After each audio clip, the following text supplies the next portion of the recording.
Kamusta kayo mga langga? Good morning. May ano na naman tayo oh. Another delivery na naman. Tingin na tayo sa ano, delivery. So bali ano siya? Ang kuskus sa kadiro kay isa naka ano na mga budlay magkuskus sa kadiro kay ano gani. Kaburing nga ng ating mga lima, nakakayuhon. Ang budlay magkuskus. So nagbakala ko pa diyan. Ayan. Clean all stains. Kita nyo? Kita? So, bali may ano siya, dalawa sa kabilo.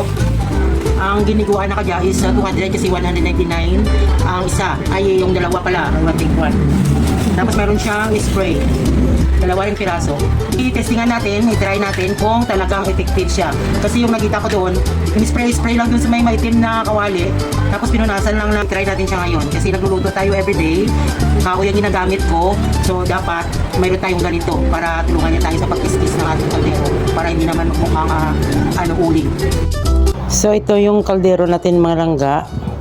1 week ko to na hindi na kuskusan kasi every week lang ako nagkukuskus ng kaldero gawa nga ng araw-araw naman na uulingan. Busy kasi tayo sa pagluluto sa ating panindang mga ulam-ulam. So in-sprayan ko to siya palibot ayon dun sa napanood ko sa TikTok din na ini-sprayan muna tapos kuskusin natin siya ng steel wool kung talagang legit nga na matatanggal yung uling.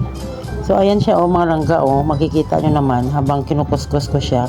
Bali hindi ako nag-exert ng force dito kasi parang pinapahid-pahid ko lang tong steel wool, hindi ako nagkukuskus ni tulad noon na as in talagang pinipersahan ko para tumatanggal yung uling. So nakikita naman natin natatanggal talaga siya. Ayan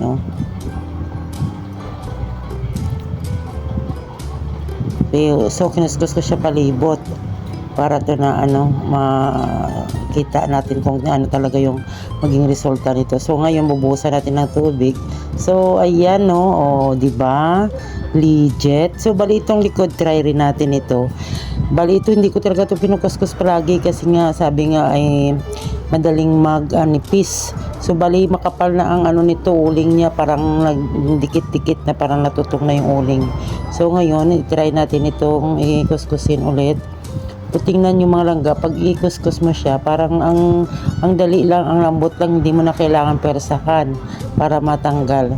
So ayan siya tingnan nyo diba? Ang bilis. So ito i-try ulit natin to. I-spray natin ulit dito yung solution. So ayan siya. Spray natin saka kuskusin ulit.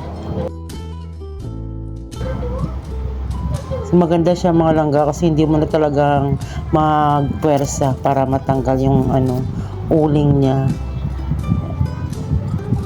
Diba? Tingnan nyo. Ang dali lang. So try natin gamitin dito yung likod ng ng Scotch-Brite. So ayun siya. Ang ganda talaga niya mga langga. Dali niya talaga matanggal kasi parang pahid-pahid lang. So what more kung talagang ibabad mo pa talaga siguro yung solution dito. Tsaka persahin mo yung persahin mo yung pagkuskus. Saka yan siya hindi siya mga langga nagdidikit sa kamay mo para maging uling din yung kamay mo. Hindi siya masyadong madikit. So okay na okay.